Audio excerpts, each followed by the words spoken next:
बिस्मिल्लाहिर्रहमानिर्रहीम। Biology second year. आज हम chapter number 26 some major ecosystem के बारे में पढ़ेंगे। इससे पहले हमने दो चैप्टर पढ़ लिए हैं। चैप्टर नंबर 21 जिसमें हमने सेल साइकिल के बारे में पढ़ा था, और उसके बाद हमने चैप्टर नंबर 25 जिसमें हमने इकोसिस्टम के बारे में पढ़ा था। इकोसिस्टम क्या होता है, इकोसिस्टम के कंपोनेंट के बारे में पढ़ा, और उसके बाद सक्सेशन और नाइट्रोजन साइकिल के बारे में पढ़ा था। आज से हम न्यू चैप्टर 26 जो कि हमारे पास सम मेजर इकोसिस्टम है इसको पढ़ेंगे। अगर हम इसके बात करते हैं एनुअल में कि इसमें टोटल कितने मार्क्स का पेपर आता है, तो इसमें हमारे पास एक आता है एमसीक्यूज़। एक एमसीक्यूज़ का एक नंबर होता है, तो यहाँ पे हमारे पास इसमें से एक नंबर का एक एमसीक्यूज़ बनता है, और इसमें से दो शॉर्ट क्वेश्चन आते हैं। मीन के इस चैप्टर से क्या आता है, दो शॉर्ट क्वेश्चन आते हैं। हर शॉर्ट क्वेश्चन के दो नंबर होते हैं, तो 4 नंबर के इस चैप्टर में से शॉर्ट क्वेश्चन आते हैं, एक नंबर का एमसीक्यूज़ आता है, और लॉन्ग क्वेश्चन इस चैप्टर में से कोई नहीं आता। मीन के ना ए पोर्शन ना बी पोर्शन। तो टोटल ये 5 नंबर का एनुअल में इस चैप्टर में से जो क्या है पेपर बनता है। तो आज हम इस चैप्टर के इंट्रोडक्शन के बारे में पढ़ेंगे कि मेजर इकोसिस्टम है। तो उसमें सबसे पहले हम इसके इंट्रोडक्शन, और इंट्रोडक्शन के बाद हम हाइड्रोस्फेरिक इकोसिस्टम, उसके कैरेक्टरिस्टिक्स, और उसके बाद जोन के बारे में पढ़ेंगे। लेक जोन के, लेक अगर हमारे पास है तो उसके अंदर कौन कौन से जोन मौजूद होते हैं। तो सबसे पहले हमारे पास डेफिनेशंस हैं कि वेदर क्या होता है, और उसके बाद क्लाइमेट को हमने क्या करना है, डिफाइन करना है। तो यहाँ पे वो कहता है कि जो हमारे पास वेदर है ये क्या है, weather refer short term fluctuation in temperature, humidity, उसके अलावा क्लाउड कवर, या फिर विंड आ जाता है, या फिर नेक्स्ट वो कहता है कि precipitation over a period of hours, days in a specific region और एरिया। कि हमारे पास जो वेदर है ये बेसिकली क्या है, शॉर्ट टर्म फ्लक्चुएशन है। शॉर्ट टर्म फ्लक्चुएशन का मतलब ये है कि थोड़े टाइम के लिए, फ्लक्चुएशन का मतलब होता है तब्दीली होती है, कि वेदर में क्या चीज़ इंक्लूड होती है, थोड़े टाइम के लिए फ्लक्चुएशन, चेंजेस आती हैं। किस चीज़ के अंदर थोड़े टाइम के लिए चेंजेस आती हैं, टेम्परेचर में शॉर्ट टर्म फ्लक्चुएशन आता है। इसी तरह शॉर्ट टर्म फ्लक्चुएशन किस चीज़ के अंदर आता है, ह्यूमिडिटी के अंदर आता है, या फिर थोड़े टाइम के लिए जिस तरह बादल वगैरह आ जाते हैं ये आ जाते हैं, विंड हवा चल पड़ती है बहुत तेज़, या फिर प्रेसिपिटेशन होती है। और ये जो पीरियड होता है या शॉर्ट टाइम होता है ये कितने अरसे के लिए होता है, चंद आवर्स तक भी हो सकता है, या फिर डेज तक हो सकता है। और ये जो चेंज होता है ये क्या होता है, एक खास रीजन या एक खास एरिया में होता है, इसे हम क्या कहते हैं, वेदर कहते हैं। तो यहाँ पे हमारे पास वेदर क्या हो जाएगा कि थोड़े टाइम के लिए क्या होता है, अगर हमारा टेम्परेचर है, हमारा क्या आ सकता है, ह्यूमिडिटी आ सकती है, क्लाउड कवर आ सकता है, या फिर विंड आ जाता है, उसमें क्या होता है थोड़े टाइम के लिए, शॉर्ट टाइम के लिए, दिनों के लिए या चंद घंटों के लिए जो तब्दीली होती है इसे हम क्या कहते हैं, वेदर कहते हैं। उसके बाद दूसरे नंबर पे हमारे पास आ जाता है व्हाट इज क्लाइमेट। कि क्लाइमेट क्या है, climate refer to overall pattern of weather. कि क्लाइमेट बेसिकली क्या है, ओवरऑल पैटर्न है वेदर का, जिसमें क्या होता है that prevail from year to year, या फिर क्या होता है even century to century in a particular reason.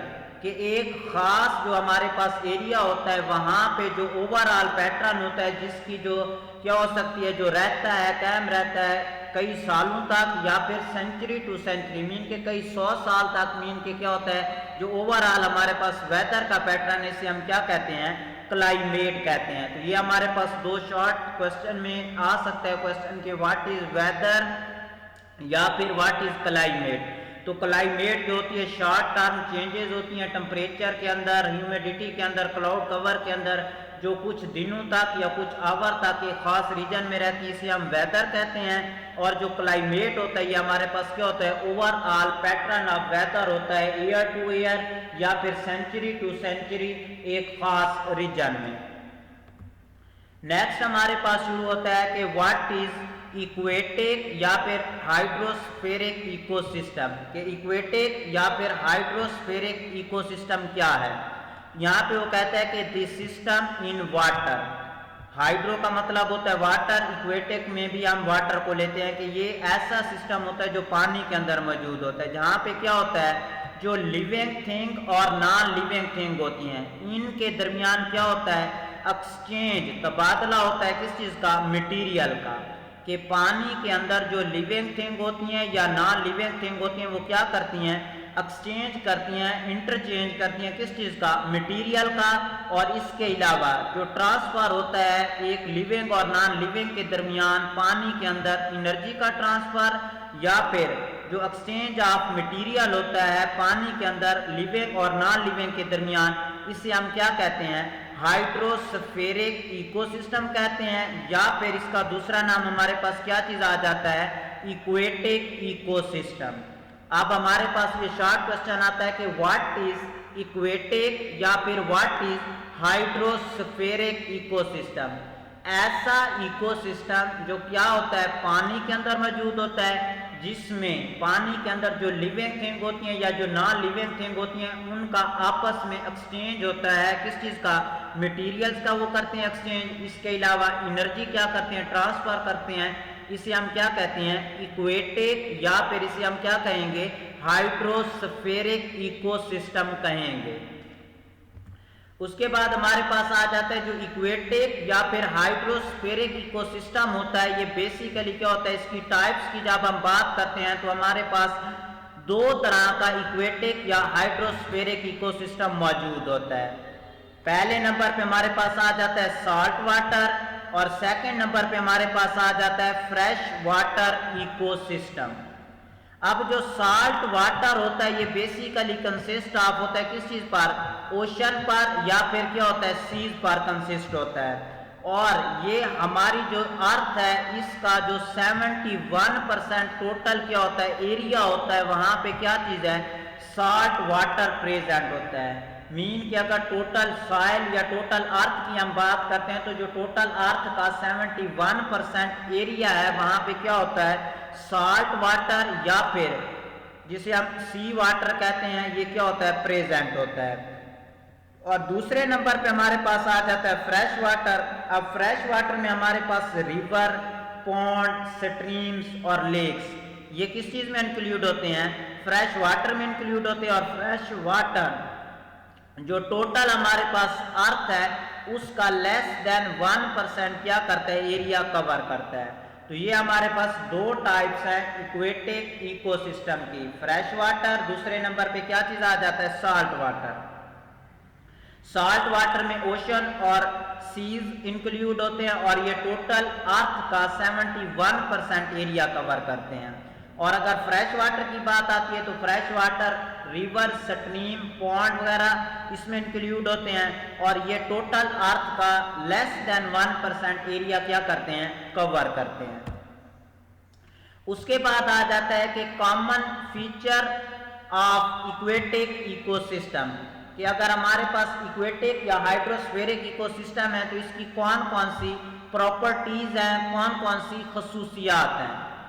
तो यहाँ पे वो कहता है कि unique properties of water, land and some common feature to aquatic ecosystem, के हमारे पास जो यूनिक प्रॉपर्टीज होती हैं वाटर की जो वो कौन कौन सी हैं। सबसे पहले नंबर पे आ जाता है टेम्परेचर।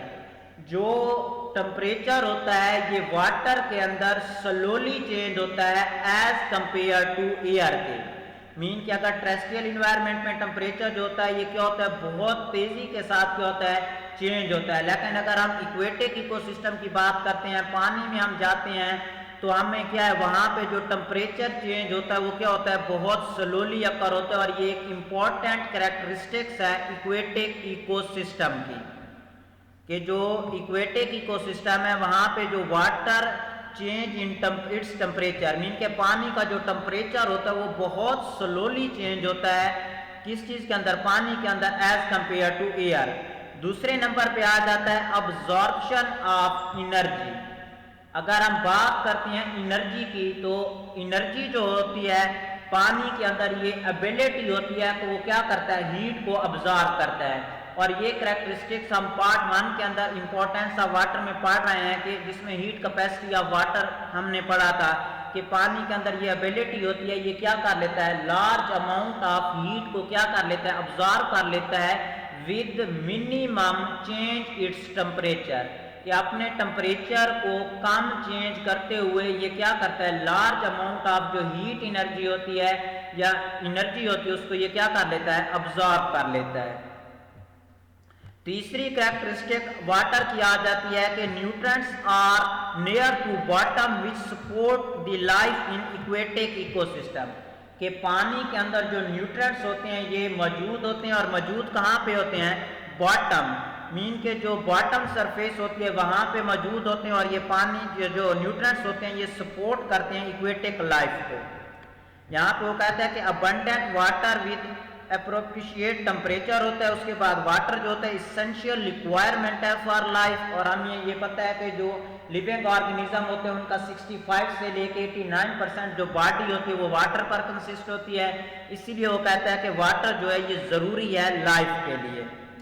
नेक्स्ट वो कहता है कि abundant in aquatic ecosystem to support the life, and दूसरे नंबर पे वो कहता है कि quantity and type of life जो होता है depend in aquatic system depends upon nutrients and energy, कि इक्वेटिक इकोसिस्टम में कौन सी लाइफ है, कौन से टाइप के ऑर्गेनिज्म मौजूद होते हैं, इस टोटल का वो कहता है डिपेंड करता है किस चीज़ के ऊपर, कि इक्वेटिक लाइफ है, अगर हमारे पास रिवर है, पॉन्ड है, स्ट्रीम है, उसमें न्यूट्रिएंट्स कितनी अमाउंट में मौजूद हैं, और उसके अलावा एनर्जी के ऊपर क्या करता है, डिपेंड करता है। तो ये था बेटा common features of aquatic ecosystem, कि अगर इक्वेटिक सिस्टम में हम रह रहे हैं तो उसकी कॉमन फीचर क्या है। पहले नंबर पे टेम्परेचर आ जाता है, कि टेम्परेचर इक्वेटिक सिस्टम में बहुत स्लोली चेंज होता है एयर की निस्बत। अब्जॉर्प्शन ऑफ एनर्जी, पानी के अंदर अगर इक्वेटिक लाइफ है तो वहाँ पे जो टेम्परेचर एनर्जी होते हैं वो पानी अब्जॉर्ब कर लेता है, इसके अलावा न्यूट्रिएंट्स मौजूद होते हैं लेकिन बॉटम के अंदर होते हैं, और हमारे पास यहाँ पे वाटर जो होता है इसेंशियल होता है फॉर लाइफ। नेक्स्ट हमारे पास आ जाता है प्रोडक्टिविटी ऑफ इक्वेटिक इकोसिस्टम। सबसे पहले हम प्रोडक्टिविटी को डिफाइन करेंगे कि व्हाट इज प्रोडक्टिविटी। प्रोडक्टिविटी है क्या चीज, the rate of production of new biomass during unit time, mean कि हमारे पास अगर एक क्या चीज है, इक्वेटिक इकोसिस्टम है, उसके अंदर जो बायोमास बनता है एक यूनिट टाइम के अंदर, उसे हम क्या करते हैं, प्रोडक्टिविटी कहते हैं। तो यहाँ पे हमारे पास वो कहता है कि rate of production of new biomass, कि हमारे पास क्या चीज है कि जो न्यू बायोमास एक यूनिट टाइम में फॉर्म होता है एक इक्वेटिक इकोसिस्टम के अंदर, इसे हम क्या कहते हैं, प्रोडक्टिविटी कहते हैं। उसके बाद जो प्रोडक्टिविटी होती है इसकी आइडेंटिफिकेशन जो होती है दो तरीकों से हो सकती है। पहले नंबर पे consumption of carbon dioxide and release of oxygen. अगर जो कार्बन डाइऑक्साइड की कंजम्पशन ज्यादा है, मतलब फोटोसिंथेसिस का प्रोसेस ज्यादा हो रहा है, जो प्रोडक्टिविटी होगी ये क्या होगी, ज्यादा होगी। अगर कंजम्पशन ऑफ कार्बन डाइऑक्साइड क्या है, कम है, मींस के जो प्रोडक्टिविटी है वो क्या है, स्लो है। इसी तरह ऑक्सीजन अगर रिलीज ज्यादा हो रही है, प्रोडक्टिविटी ज्यादा है, फोटोसिंथेसिस ज्यादा है। अगर ऑक्सीजन कम रिलीज हो रही है तो प्रोडक्टिविटी भी क्या है, कम है। उसके बाद वो कहता है कि जो डिटर्मिनेशन है प्रोडक्टिविटी की, मीन कि हम किस तरह डिटरमाइन करते हैं प्रोडक्टिविटी को, तो प्रोडक्टिविटी को बेसिकली दो यूनिट्स हैं जो क्या करते हैं, डिटरमाइन करते हैं। पहले नंबर पे लाइट आ जाता है, दूसरे नंबर पे क्या चीज आ जाता है, न्यूट्रिएंट्स। लाइट में हमारे पास light intensity and light quality. वो कहता है पानी की जो डेप्थ है इसमें डिफरेंट क्या होती है, लाइट इंटेंसिटी होती है, उसके बाद लाइट की क्वालिटी भी डिफरेंट हो जाती है। तो यहाँ पे वो कहता है कि प्राइमरी प्रोडक्टिविटी जो वेरीज करती है with light, and amount of nutrients भी वो कहता है कि चेंज होते हैं विद सीजन। सो प्रोडक्टिविटी जो वेरियस जोन्स होते हैं उनके अंदर क्या होती है, मुख्तलिफ होती है। तो ये बेटा हमारे पास आ जाएगा कि व्हाट इज प्रोडक्टिविटी। प्रोडक्टिविटी को आइडेंटिफाई हम carbon dioxide consumption, release of oxygen से कर सकते हैं, और कौन से फैक्टर हैं जिनकी बेस के ऊपर हम डिटरमाइन करते हैं प्रोडक्टिविटी को, वो है हमारे पास लाइट एंड न्यूट्रिएंट। नेक्स्ट हमारे पास आ जाता है जोन इन लेक इकोसिस्टम। तो सबसे पहले हम लेक के बारे में पढ़ेंगे कि लेक इकोसिस्टम कौन सा है। Fresh water lakes are vary greatly in size, कि जो लेक्स होते हैं साइज के एतबार से इनका मुख्तलिफ साइज होता है, डेप्थ इनकी मुख्तलिफ होती है और जो न्यूट्रेंट कंटेंट होते हैं वो भी क्या होते हैं, डिफरेंट होते हैं। एंड यहाँ पे वो कहते हैं including different life zone and temperature satisfaction like fluctuation. Mean कि अगर हमारे पास कोई भी लेक है उसके अंदर मीन कि उसका जो साइज होता है वो डिफरेंट हो सकता है, उसकी गहराई डेप्थ डिफरेंट हो सकती है, इसी तरह न्यूट्रेंट कंटेंट जो डिफरेंट लेक्स होते हैं उनमें डिफरेंट हो सकता है, टेम्परेचर जो होता है डिफरेंट, हमारे पास जो लेक्स होते हैं उसके डिफरेंट जोन में डिफरेंट होता है, मीन के फ्लक्चुएट करता रहता है, चेंज करता रहता है। तो यहाँ पे वो कहता है कि distribution of life in lakes जो होता है तीन चीज़ों पर डिपेंड करता है, access of life, access of nutrients and access of placement for attachment. अब हमारे पास जो लेक है इसको बेसिकली तीन जोन में क्या किया गया है, डिवाइड किया गया है। सबसे पहले नंबर पे हमारे पास आ जाता है लिटोरल जोन जो किनारों के पास होता है, दूसरे नंबर पे आ जाता है लिम्नेटिक जोन जो हाँ ओपन वाटर एरिया होता है जहाँ पे एनफ लाइट पेनिट्रेट करती है, एंड तीसरे नंबर पे आ जाता है प्रोफेंडल जोन जो क्या होता है बॉटम एरिया होता है, इसे हम क्या कहते हैं, प्रोफेंडल जोन कहते हैं। तो लेक के हमारे पास तीन जोन होते हैं, पहले नंबर पे हमारे पास लिटोरल, दूसरे नंबर पे हमारे पास आ जाता है लिम्नेटिक और तीसरे नंबर पे हमारे पास आ जाता है प्रोफेंडल जोन। अब हमने वन बाय वन पढ़ना है कि लिटोरल जोन कौन सा होता है, यहाँ पे कौन कौन सी लाइफ प्रेजेंट होती है, कौन से प्लांट हैं, कौन से जानवर हैं, कौन से माइक्रो ऑर्गेनिज्म हैं, इसी तरह लिम्नेटिक जोन और देन लास्ट पे हम प्रोफेंडल जोन के बारे में डिस्कस करेंगे। तो सबसे पहले हमारे पास आ जाता है व्हाट इज लिटोरल जोन। तो यहाँ पे वो कहता है कि the shallow water region near shore with light penetrating to bottom, इसे हम क्या कहते हैं, लिटोरल जोन कहते हैं। अब तीन डेफिनेशन में पॉइंट है लिटोरल जोन के।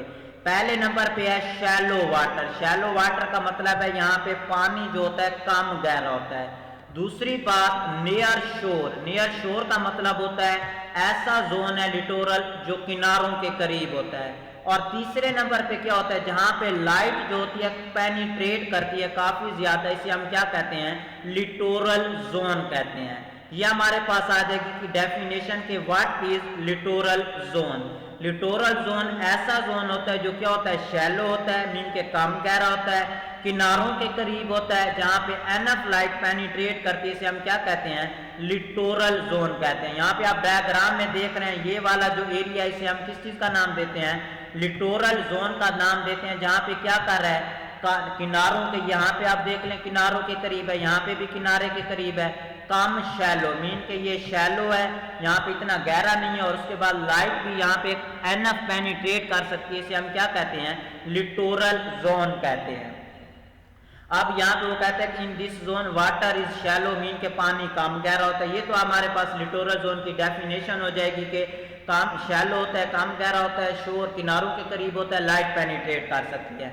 अब यहाँ पे कौन कौन से प्लांट, कौन कौन से माइक्रोस्कोपिक ऑर्गेनिज्म और कौन से एनिमल मौजूद होंगे। पहले प्लांट को हम डिस्कस करते हैं, तो वो कहता है कि diverse community of plant are present in this zone. इस जोन में काफ़ी ज़्यादा कम्युनिटी होती है प्लांट की, जिसमें हमारे पास फ्लोटिंग प्लांट होते हैं, जिस तरह हमारे पास वाटर लिली आ जाता है, रूटेड प्लांट भी इस एरिया में क्या होता है, प्रेजेंट होते हैं। अगर माइक्रोस्कोपिक की बात करते हैं, फाइटोप्लैंक्टन होते हैं, जिसमें हमारे पास algae, blue green bacteria include होते हैं। इसी तरह हमारे पास जूप्लैंक्टन की बात करते हैं, प्रोटोजोन और जो क्रस्टेशियन होते हैं इस जोन में क्या होते हैं बेटा, इंक्लूड होते हैं। तो ये हमारे पास आ जाएंगे कौन से माइक्रोस्कोप। अगर हम एनिमल की बात करते हैं तो इस जोन में great diversity of animal present होती है, जिसमें इन्वर्टिब्रेट्स शामिल है, insect, larvae, snail, worm and hydro वगैरह, और वर्टिब्रेट में हमारे पास फ्रॉग एंड स्नेल वगैरह क्या होते हैं, इसमें शामिल होते हैं। मीन के लिटोरल जोन में प्लांट और एनिमल की डाइवर्सिटी मौजूद है। इसके अलावा माइक्रोस्कोपिक ऑर्गेनिज्म भी बहुत ज़्यादा मिकदार में या अमाउंट में पाए जाते हैं। उसके बाद हमारे पास सेकेंड नंबर पे आ जाता है लिम्नेटिक जोन। लिम्नेटिक जोन होता है open water zone away from the शोर। मीन के किनारों से हट के ये जो ओपन वाटर एरिया होता है इसे हम क्या कहते हैं, लिम्नेटिक जोन कहते हैं, जहां पे बहुत ज्यादा लाइट या एनफ लाइट पेनिट्रेट कर सकती है, इसे हम क्या कहते हैं, लिम्नेटिक जोन कहते हैं। मीन के किनारों से दूर और ओपन वाटर एरिया जहां पे एनफ लाइट पेनिट्रेट करती है, इसे हम क्या कहते हैं, लिम्नेटिक जोन कहते हैं। अब ये जो जोन होता है यहाँ पे लाइट काफी ज्यादा पेनिट्रेट करती है, तो ये जो एरिया होता है फोटोसिंथेसिस को क्या करता है, सपोर्ट करता है। यहाँ पे phytoplankton, blue green algae, wall works वगैरह प्रेजेंट होते हैं। और अगर जूप्लैंक्टन की बात करते हैं तो प्रोटोजोन और क्रस्टेशियन मौजूद होते हैं। इसके अलावा एनिमल की अगर बात करते हैं तो फिशेज की ह्यूज अमाउंट जो होती है यहाँ पे मौजूद होती है। ये था हमारे पास लिम्नेटिक जोन, जो ओपन वाटर एरिया होता है, शोर से दूर होता है, यहाँ पे लाइट पेनिट्रेट करती है। इसके अलावा फोटोसिंथेसिस को ये एरिया सपोर्ट करता है और यहाँ पे डाइवर्सिटी ऑफ फाइटोप्लैंक्टन, जूप्लैंक्टन और फिशेज प्रेजेंट होती हैं। उसके बाद लास्ट नंबर पे हमारे पास आ जाता है बेटा प्रोफेंडल जोन। ये जो जोन होता है ये डीप वाटर या under limnetic zone which beyond the reach of light penetrating. Mean के पहली बात तो ये है कि ये गहरा एरिया होता है पानी के अंदर जहाँ पे लाइट पेनिट्रेट नहीं कर सकती, इसलिए ये जो एरिया होता है ये फोटोसिंथेसिस को सपोर्ट नहीं करता, इसलिए इस एरिया में कोई प्रोड्यूसर मौजूद नहीं होता। लेक्स ऑफ प्रोड्यूसर का मतलब है यहाँ पे एल्गी प्लांट कुछ भी मौजूद नहीं है। हाँ, यहाँ पे जो कंज्यूमर है स्नेल, लार्वी, फिशेज मौजूद होते हैं और ज़्यादातर यहाँ पे डीकम्पोजर मौजूद होते हैं। डीकम्पोजर में बैक्टीरिया एंड फिंजाई के होते हैं, शामिल होते हैं। तो ये था बेटा आज का हमारा लेक्चर, इसको दोबारा रिवाइज कर लेते हैं। हमारे पास हमने स्टार्ट में ये पढ़ा कि हमारे पास वेदर क्या होता है और उसके बाद क्लाइमेट क्या चीज़ होती है। तो वेदर हमारे पास शॉर्ट टर्म फ्लक्चुएशन होती है, temperature, humidity, cloud cover, wind या प्रेसिपिटेशन में, और ये घंटों या दिन तक होती है, इसे वेदर कहते हैं। ओवरऑल पैटर्न जो वेदर का होता है जो सालों तक या सेंचुरी तक रहते हैं, इसे हम क्लाइमेट कहते हैं। उसके बाद हमारे पास आ जाता है इक्वेटिक या हाइड्रोस्फेरिक सिस्टम। ऐसा सिस्टम है, इकोसिस्टम है जो पानी के अंदर मौजूद होता है, जिसमें डिफरेंट किस्म के पानी के अंदर जो लिविंग थिंग होती हैं और नॉन लिविंग थिंग होती हैं आपस में एक्सचेंज करती हैं मटेरियल का या फिर एनर्जी का ट्रांसफर करती है, इसे हम हाइड्रोस्फेरिक इकोसिस्टम कहते हैं। देन हमारे पास दो तरह का इक्वेटिक या हाइड्रोस्फेरिक इकोसिस्टम है। साल्ट वाटर जो ओशन एंड सी पर कंसिस्ट होता है, टोटल अर्थ जो है इसका 71% कवर करते हैं। और दूसरे नंबर पे फ्रेश वाटर है जिसमें रिवर, जोन, लेक्स, स्ट्रीम वगैरह आ जाते हैं, ये लेस देन 1% कवर करते हैं। उसके बाद कॉमन फीचर आ जाते हैं, टेम्परेचर बहुत स्लोली चेंज होता है इक्वेटिक इकोसिस्टम के अंदर, अब्जॉर्प्शन ऑफ एनर्जी, न्यूट्रिएंट्स, और ये मेजर इसके फीचर आ जाएंगे। देन हमने पढ़ा प्रोडक्टिविटी, एक यूनिट एरिया में वाटर के अंदर यूनिट टाइम में जो टोटल बायोमास होता है इसे प्रोडक्टिविटी कहते हैं। प्रोडक्टिविटी की आइडेंटिफिकेशन हम carbon dioxide consumption, oxygen release से कर सकते हैं, एमसीक्यूज आ सकता है। उसके बाद डिटर्मिनेशन ऑफ प्रोडक्टिविटी हम डिटरमाइन कर सकते हैं लाइट या फिर न्यूट्रिएंट से। देन हमारे पास आ जाता है zone in lakes ecosystem. Zone जो होता है लेक्स इकोसिस्टम के अंदर, या लेक जो होता है उसको डिफरेंट जोन में डिवाइड किया गया है। अब जो लेक्स होते हैं हमारे पास, उनका size, depth, nutrient content, temperature fluctuate करता रहता है, और बेसिकली जो लाइफ होती है जोन के लेक के अंदर वो डिपेंड करती है access of light, access of nutrient and access of placement of place of attachment. उसके बाद लेक है, लेक के 3 जोन है। यहाँ पे हमारे पास अगर हम इस डायग्राम में देखते हैं तो ये नियर शैलो, मतलब शोर के नज़दीक होता है, शैलो होता है, ओपन, यहाँ पे लाइट काफ़ी ज़्यादा पेनिट्रेट करती है, तो इसे हम लिटोरल जोन कहते हैं। यहाँ पे ये जो ओपन वाटर एरिया इसे हम लिम्नेटिक जोन कहेंगे। ये जो डेप्थ का एरिया इसे हम प्रोपेंडल जोन कहेंगे। लिटोरल जोन शैलो वाटर होता है, कम गहरा, शोर किनारों के करीब, एंड लाइट जहाँ पे पेनिट्रेट कर सकती है इसे हम लिटोरल जोन कहते हैं। यहाँ पे प्लांट, एनिमल और माइक्रोस्कोपिक ऑर्गेनिज्म की डाइवर्सिटी मौजूद होती है। अगर इसी डायग्राम में देखते हैं तो ये जो ओपन वाटर एरिया होता है जो शोर से दूर होता है इसे हम क्या कहते हैं, लिम्नेटिक जोन कहते हैं। यहाँ पे फाइटोप्लैंक्टन, जूप्लैंक्टन एंड फिशेज मौजूद होती हैं। लास्ट में हमारे पास प्रोफेंडल जोन आ जाता है। ये क्या होता है, डीप एरिया होता है वाटर के अंदर जहाँ पे लाइट पेनिट्रेट नहीं कर सकती, यहाँ पे प्रोड्यूसर मौजूद नहीं होते, लेकिन यहाँ पे कंज्यूमर और डिकम्पोजर क्या होते हैं, प्रेजेंट होते हैं। तो ये था बेटा हमारा आज का लेक्चर। Thank you.